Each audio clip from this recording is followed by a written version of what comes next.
What's going on, y'all? Footwear Fabian back again with a video, man. We're doing a reaction to Thomas Sowell. Let me know if I've done one other reaction to him, but let me know if I'm pronouncing that wrong. I think it's Sowell or Sewell.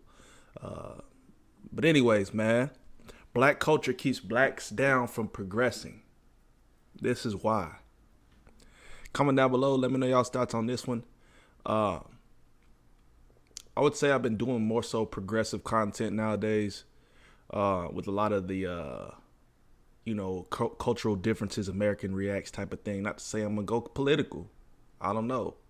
That'll be the day, you know what I'm saying? But with that being said, a lot of more progressive conversations that make people uncomfortable. Of course, see all the clowns in the comments. It's going to be agree to disagree, point blank period. These type of subject matter and topics, not everybody's going to agree or like to them. So that being said, I'm not here to shake everybody's hand and pat them on the back, Been one to have tough conversations. We're going to keep on doing that. So like, comment, subscribe, hit the notification bell. If you have additional recommendations, put them down in the comment section. Let's go ahead and hop into the video. The culture in which they grew up was not the culture in which black kids grew up in America today. So there's no gangster rap that was pervasively available in Germany. It's not being black, it's a way of life. Unfortunately, the way of life is being celebrated. Not only in rap music, but amongst the intelligence. The intelligentsia is a way of life that leads to a lot of very big problems for most people. I mean, the average of black kid today, I think, is probably better off, certainly materially, than, say, Ben Carson was when he was growing up. Ben Carson, the famous black surgeon at Johns Hopkins. Right.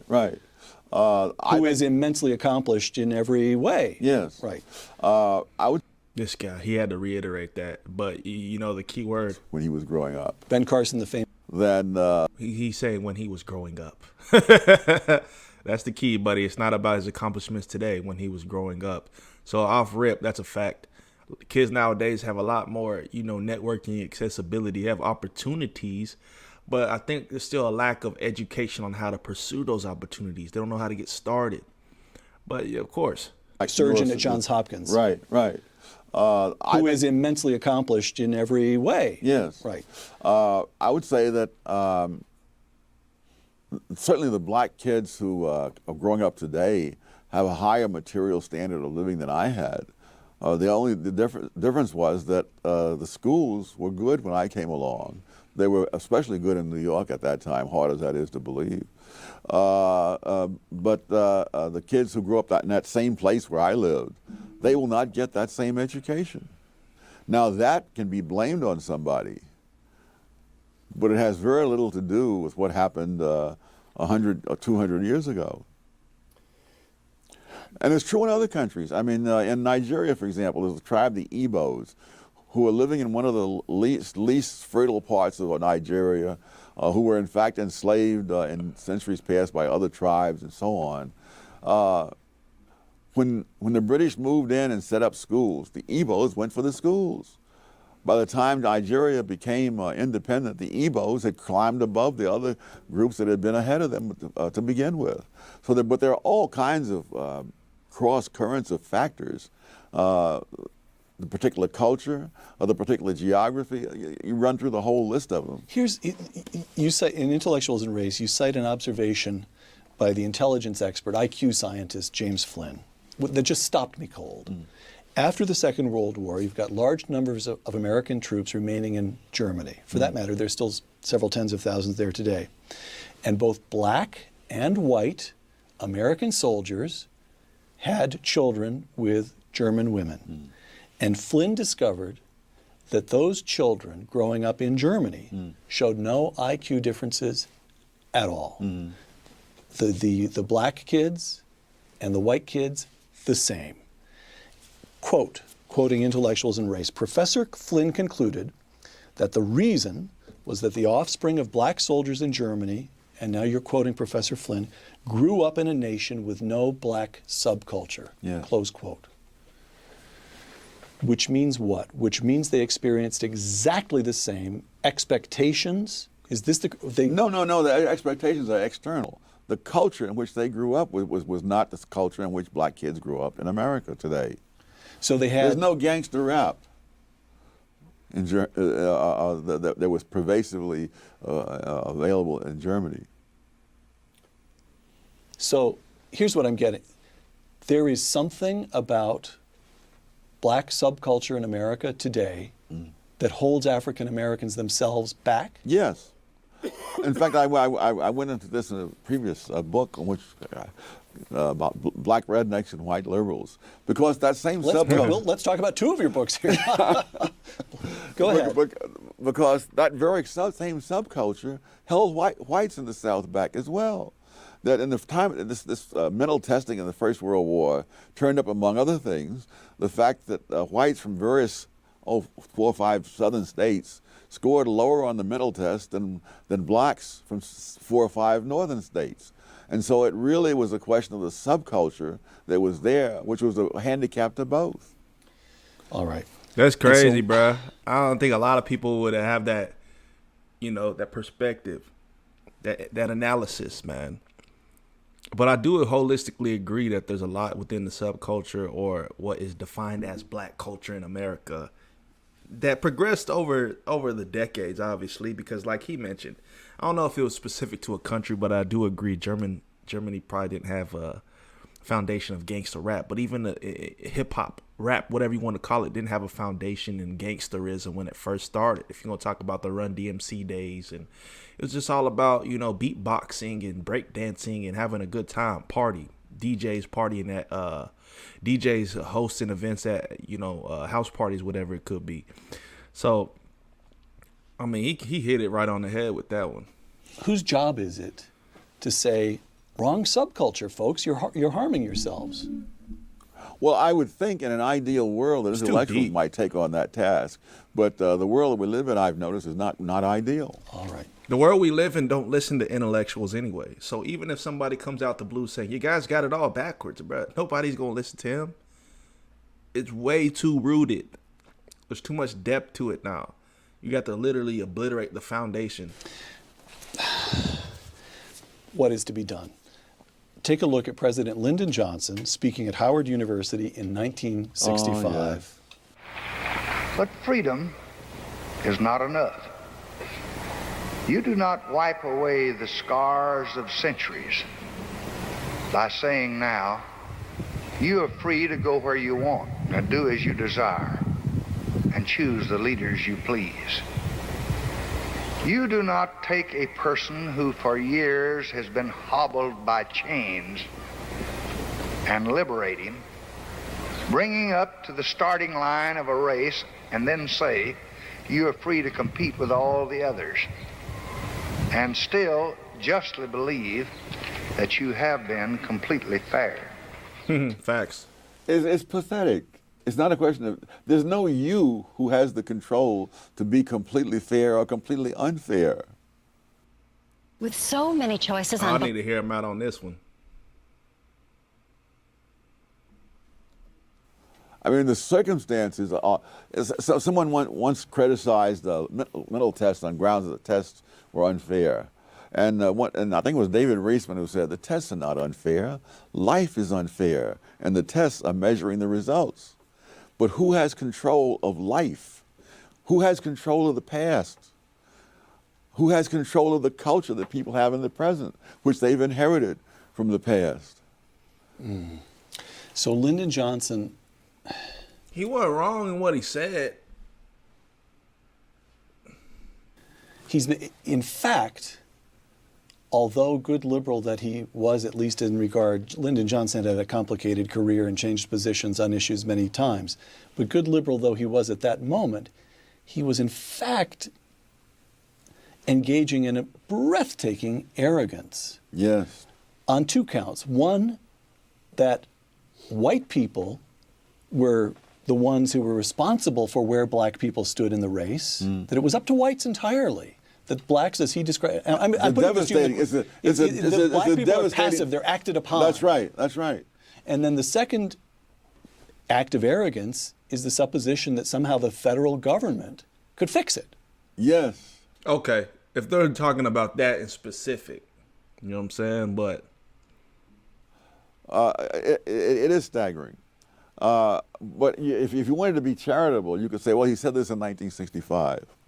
But if you say, all right, why are people now repeating it in 2013 when we've had nearly half a century of experience to the contrary? And if you look within the black community, those blacks who had escaped what I call the black redneck culture, they've moved on. So, but it's the culture the different parts of the black community had. They were different. Mm. Daniel Patrick Moynihan, in his famous 1965 So to that report, point, yeah, I guess what I was waiting for them to get to the essence of, like, I guess they're saying there is no place to point the blame, and over centuries or generations past, decades past, if we still haven't moved the needle, then who are you gonna point the finger at that point in time? So I get that perspective, but to just completely dismiss, I think a lot of it is in the black community's hands, right? A lot of individuals want to continue to stay ignorant, but then at the same time, like, I guess they're insinuating that if you've been brought to the starting point or to the starting line, then you have to run your own race, so to speak. So I'm big on not keeping a victim mentality, right? If you can do what you can do, do it.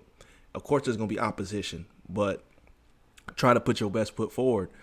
Entitled "The Negro Family: The Case for National Action," close quote. Longish quotation, but it gets to something, I believe. Moynihan: the fundamental problem is that of family structure. The Negro family in the urban ghettos is crumbling. A middle class has managed to save itself, but for vast numbers of the unskilled and poorly educated, the fabric of conventional social relationships has all but disintegrated. So long as this situation persists, the cycle of poverty and disadvantage will continue to repeat itself. Close quote. When Moynihan wrote those words, the illegitimacy rate among African Americans was 25%. Today, the illegitimacy rate among white Americans is 36%. Among Hispanics, more than 50%, and among African Americans, more than 70%. Yes. Aside from throwing up your hands in despair, what is to be done? The first thing to be done is to understand that this was a result of policies begun in the 1960s. This is not a legacy of what happened 100 years before the 1960s. The breakdown of the black family is not a legacy of slavery. No. If you the classic study of this goes all the way back to the era of slavery, and they find that most black kids, even under slavery, had lived with two parents, and that was true all the way up until the 1960s. And so, if you really want to find out what's changed, it has changed since the 1960s. And the fact that whites now have a higher rate of illegitimacy than blacks had when Moynihan wrote suggests that this is something that spreads out. But if you look at something else, if you look at those blacks, look at black husband-wife families, the poverty rate among such families has been in single digits every year since 1994.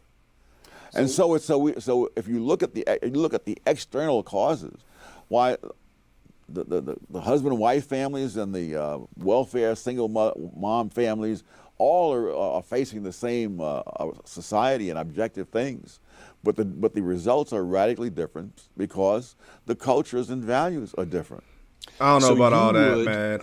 That's the thing. The conversation never starts beyond the 60s, right? We don't really talk about manipulation and brainwashing, systematically over years and years of doctrination, man. The only way that Europeans were able to even come over to Africa and manipulate and pretty much, colonize certain parts of Africa, right, as a continent, to break into all these countries and things of that sort, was due to manipulation and brainwashing, man. There's a specific quote that comes from, let me look it up. Europeans knew they couldn't break Africans, foundation. That, us as Africans were too strong of a people. You know what I mean? But they had to do it through manipulation and brainwashing. So this is from Lord Macaulay's address to the British Parliament, February 2nd, 1835. I've traveled across the length and breadth of Africa, and I've not seen one person who's a beggar, who is a thief. Such wealth I've seen in this country. Well, at that point, it was a continent, right? I don't know where he was specifically. Such high moral values, people of such caliber, that I do not think we would ever conquer this country unless we break the very backbone of this nation, which is her spiritual, cultural heritage, and therefore I propose that we replace her old and ancient education system, her culture. For if the Africans think that all that is foreign and English is good and greater than their own, they will lose their self-esteem, their native culture, and they will become what we want them, a truly dominated nation. You see, even folks back in the day understood the powerhouse of what Africa was. That's all been lost in, historical text, to where the modern day Black American wants no association with Africa. They don't know the true power in terms of the lineage. And the only reason Europeans were able to, force Africans onto ships and become slaves was due to the weaponry, right? They had, when the firearm or the gun came about, that was just like baffling to a lot of people, in terms of a lot of people were still fighting or warring with very simplistic forms of weaponry. You know what I mean? The Europeans had guns. So when you come across to a continent and you're able to threaten and, instill fear into people, one, with the weapon, but then you're manipulating through uneducating them and making them believe a false narrative in terms of them being lesser than or lower than the Europeans. It's all a facade, man. It's all a facade. This is a way that we're able to manipulate and able to make Africans believe that they were less than. Come on, man. Everybody knows stories about African kingdoms, and just Africa was a powerhouse, man. Everything that Africans had was from resources and self-development, self-civilization.